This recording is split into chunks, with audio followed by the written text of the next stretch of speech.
प्रिय बच्चों, आज हम अपने पाठ्य पुस्तक गुंजन भाग 8 से लाख की चूड़ियाँ के कुछ अंश को पढ़ेंगे और समझेंगे। तो आइए शुरू करते हैं।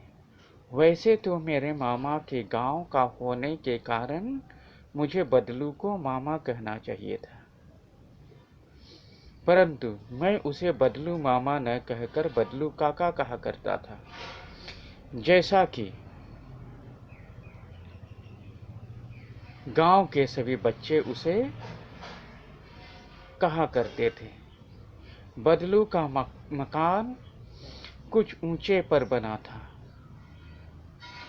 मकान के सामने बड़ा सा सहन था।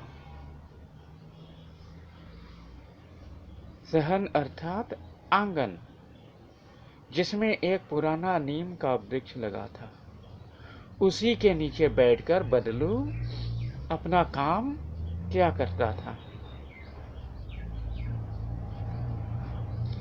बगल में अर्थात पास में ही भट्टी दहकती रहती, जिसमें वह लाख पिघलाया करता था। सामने एक लकड़ी की चौखट पड़ी रहती, जिस पर लाख के मुलायम होने पर वह उसे सलाख के समान पतला करके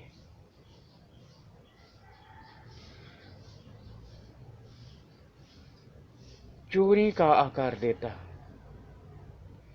पास में 4-6 विभिन्न आकार के बेलन नुमा मुंगेरियां रखी रहती, जो आगे से कुछ पतली और पीछे से कुछ मोटी होती। लाख को चूड़ी का आकार देकर वह उन्हें मुंगेरियों पर चढ़ाकर गोल और चिकना बनाता, और तब एक एक कर पूरे हाथ की चूड़ियां बन चुकने के पश्चात वह उन पर रंग करता। तो बदलू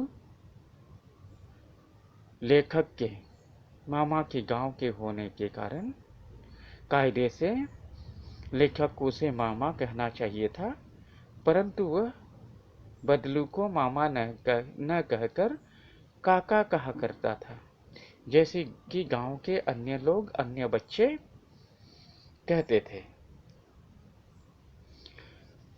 बदलू के मकान कुछ ऊंचे पर बना था, और मकान के सामने एक बड़ा सा आंगन था, और उस आंगन में एक पुराना नीम का वृक्ष लगा हुआ था, अर्थात एक बड़ा सा नीम के पेड़ थे। तो उसी के नीचे बैठकर बदलू अपना काम किया करता था। तो बदलू का काम क्या था?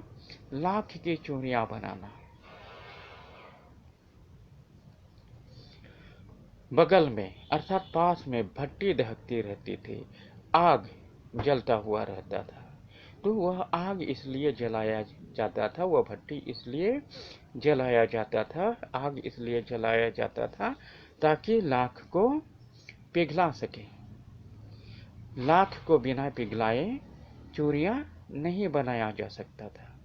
तो इसलिए पहले बदलू लाख को पिघलाया करता था। तो पिघलाने के बाद उसे सामने ही एक लकड़ी का चौखट पड़ी रहती थी।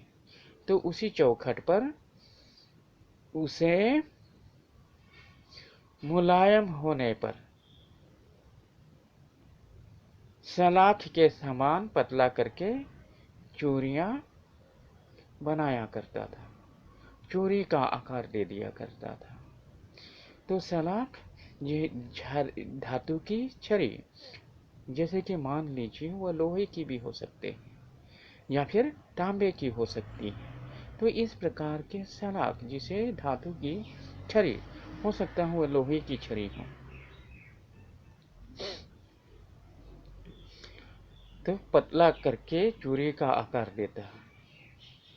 पास में 4-6 विभिन्न आकार के बेलन नुमा मुंगेरियां। तो बेलन नुमा,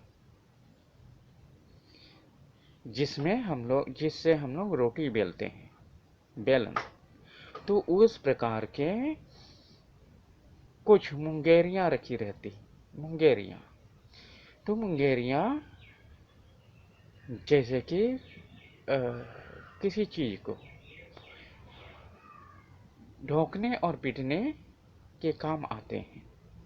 तो चूरी बनाने के लिए उसे अच्छी तरह से उसमें लगाना पड़ता है, उसे अच्छी तरह से आकार देने के लिए वह मुंगेरियां रखी रहती। और उन मुंगेरियों के आगे से कुछ पतली और पीछे से कुछ मोटी होती। लाख को चूरी का आकार देकर उन्हें मुंगेरियों पर चढ़ाकर गोल और चिकना बनाते। पहले उसे उस मुंगेरी पर चढ़ाकर उसे गोल कर देते और उसे अच्छी तरह से चिकना बनाते।